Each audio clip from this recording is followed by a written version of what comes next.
Today we got two massively powerful abstract entities going head to head. Oblivion versus the Empty Hand. Who's coming out on top here? Let's find out.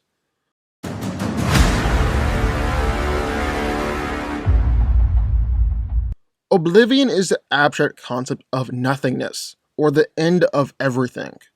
As the embodiment of Oblivion, he's also the concept that existed before creation, or made a concept after everything ends. He's one of the four great abstracts of the universe, as Oblivion is on par with his sister Death, the abstract concepts eternity and infinity. He's incomprehensible, but is shaped into something that you can comprehend. Basically, Oblivion is where things that have ceased to exist go to exist. Ever wonder what happened if you were to end up being hit with the ultimate nullifier? Well, you'd end up in Oblivion. Oblivion is near omnipresent. If you look upon its true form, then you would cease to exist, and is capable of fighting on the highest plane of reality. In fact, Oblivion and Infinity actually fought on the physical plane, where they'd be hurling galaxies at each other. He was capable of breaking the fourth wall, and manipulated events that Galactus, the Scryer, and the other can fight, nearly destroy everything. Also been suggested that the reason the Chaos King failed in destroying everything, because he wasn't actually Oblivion, but just an aspect of Oblivion. And then Oblivion isn't alone, he's got heralds just like Galactus. Death Urge is his herald, basically Marvel's Black Racer, and is an aspect of death itself, imbued with the powers of death and Oblivion, and his job is to appear to the dead and send them either to the afterlife or to Oblivion. So, as we got one corner, one of Marvel's most powerful abstract concepts, Oblivion. But, in the ring, the other corner, was one of DC's most powerful entities, the Empty Hand. The Empty Hand is an unknowable but mind-shatteringly powerful entity that commands the Gentry, a group of powerful beings tasked with the mission of making the multiverse mirror their own horror. It's also the one behind Nix Uton's corruption, the release of Darkseid from his tomb, and the massacre and subsequent revival of Earth-42's heroes. It's made its base in the ruins of Earth-76, which had already been destroyed at its behest, in order to construct the Oblivion machine, and end the never-ending tale of superheroes once and for all. Confronted by the Superman of Earth-23 and several other heroes, the Empty Hand informed him that it would soon strike with legions at its command, and informed him that it had already destroyed Multiverse 2 before banishing the Earth-8 in order to have time to complete its plans. It's been speculated, and entirely possible, that the Empty Hand was responsible for the creation of the entire DC multiverse. And when Grant Morrison was asked about the Empty Hand, he said it was the real big bad guy at the end. He looks like the Ultra Comics character, but he's also the reader. The Empty Hand of the reader when he puts the comic down and everything ends. But like the bad guy, he can also come back in full force and say you'll meet me again. So, who wins? Well, let's break it down. Now, I've been getting this fight requested quite a bit lately, and I get why. It's a crazy tough matchup. We don't actually know a lot about either one of these characters, but for all intents and purposes, they seem to operate as equals in their respective universes.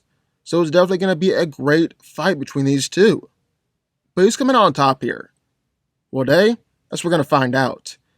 And like always when we're dealing with gods or abstract beings and cosmic entities, it doesn't really matter what each of them can do, it just really matters who is more powerful.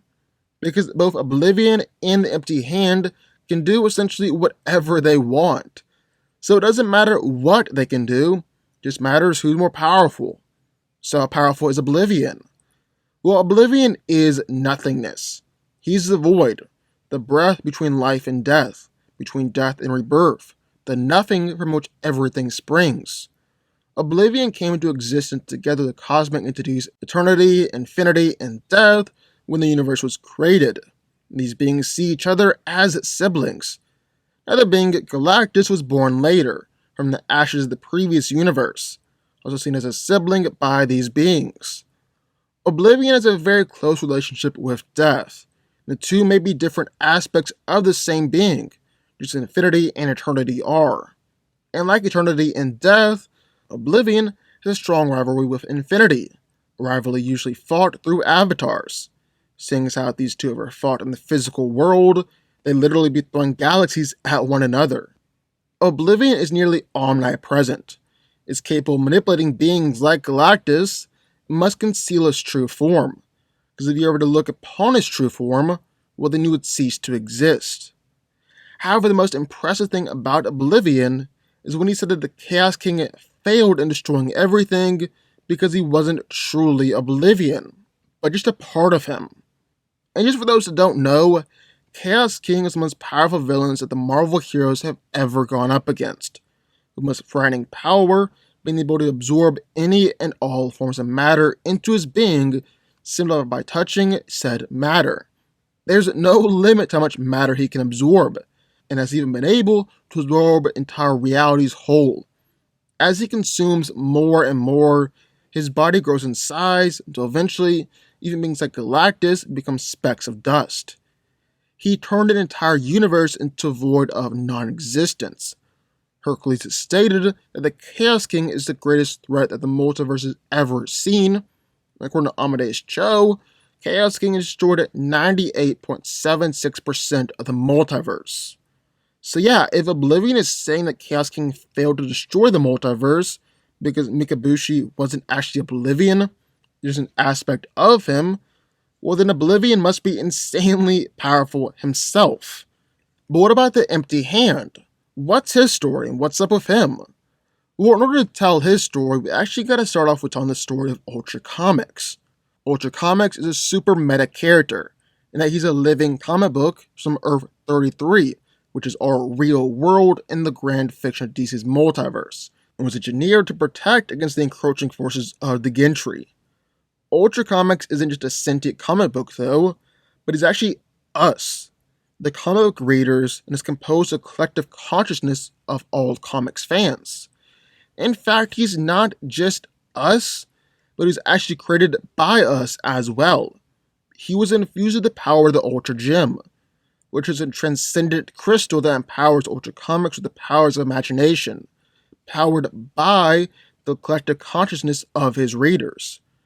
Rapidly experiencing feelings of self-doubt, existential terror, and moral uncertainty with his emerging consciousness, Ultra was nevertheless sent in the ruins of a post-apocalyptic New York City to begin his mission. Battling against the forces of Reborzian, made with the neighborhood guard, Ultra is lured into a trap by a group of insidious super cannibals, before having the Ultra Gem itself devoured by the all-powerful Ultra. However, he manipulated the Ultra Gem into a solvent in order to defeat Ultra, before being faced by Intellectron of the Gentry, who immediately defeated him by aging him to near death. Ultra travels back to the beginning of the book in order to regain his youth, and emerges back in the present to defeat the Gentry. However, his efforts are for naught, and he's seemingly destroyed. This is significant for two reasons. First off, Ultra Comics seems to have some link to the Empty Hand itself, seeing as how Ultra Comics and Empty Hand have the same symbol in their forehead. They're linked in some way. Ultra Comics might even be the Empty Hand. Secondly, the one to defeat Ultra Comics was the Gentry, a fifth-dimensional being who was capable of consuming Ultra Comics, imagination incarnate, and Gentry even consumed us, all of us, as the reader.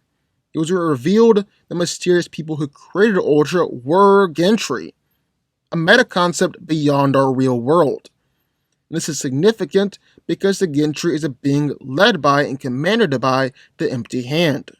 And if Gentry can do this, and if the Empty Hand is the master of the Gentry, well then just imagine what the Empty Hand can do. Well, like Grant Morrison said, the Empty Hand is designed to represent the reader's hand, being the empty hand of the reader when they put the comic down. I also said before, they destroyed Multiverse 2. He destroyed an entire multiverse, and we don't really have any reason not to believe him. So all this means two things. Empty Hand is a possible DC metafictional type level of existence. Level of existence that is questionably near or equivalent to that of the Primal Monitor itself. Primal Monitor is a representation of the real world paper which DC Comics is drawn on, making him virtually the strongest being in all of DC, a being who's so infinitely vast that creation, logic, reality are like nothing to him. And since the empty hand is supposed to be the empty hand of the reader when they put the comic down, since his hand puts down the Primal Monitor, with the Primal Monitor being the sheet of every DC comic page ever. Now, to be fair, don't necessarily know if this is the case. We're going to wait for writers to shine some more light on the Empty Hand's true nature. However, what we do know is the Empty Hand has multiversal level power. So, end of the day, who's coming out on top here? Well, it's real tough, because technically speaking, they are both metafictional characters. Oblivion resides beyond the multiverse, and all the abstract personifications that make up its totality, while entities such as eternity, infinity, death, and even the living tribunal are connected to creation, personified concepts essential for existence, such as time, space, death, or order. Oblivion exists entirely beyond it, being outside and beyond form, shape, space, and time. Eternity has said before that the Chaos King was equally powerful to it. Yet Chaos King, she's an infinitesimal portion of Oblivion. And Oblivion has even directly threatened the reader before, making him a true meta character. But like we've already been over, so is the Empty Hand. Even the Gentry is a meta character who has directly threatened the reader and actually consumed the reader. Then the Empty Hand comes in as the actual manifestation of the reader themselves. So it really comes down to whether or not you believe that a character existing on paper more powerful than the manifestation of the reader. The Empty Hand of the reader once a comic book issue is finished and the story is done. Because that's straight from Grant Morrison's mouth. The real big bad guy at the end, he looks like the Ultra Comics character, but he's also the reader. The Empty Hand of the reader when he puts the comic down and everything ends. But like the bad guy, he can also come back in full force and say, "You'll meet me again." There's multiple ways of reading it. The big bad at the end represents all the big bads in every story. We just beat that villain. Now here comes the Anti-Monitor. We just beat the Anti-Monitor. Now here comes something that's bigger than big. That's my thinking. The ultimate bigger than big. The ultimate universe destroyer. It's the reader who chooses to either participate or not. So you can argue that isn't enough to give the Empty Hand the win, and I really have no issue with that argument. We don't know a lot about the Empty Hand, but the writer's intent is very clear. And that's enough for me to give this one to the Empty Hand. Empty Hand wins. But what do y'all think? I would love to hear your thoughts. Sign off in the comments down below. Also be sure the like button, subscribe button, turn on notifications from the Fanco Army, and I will see you next time.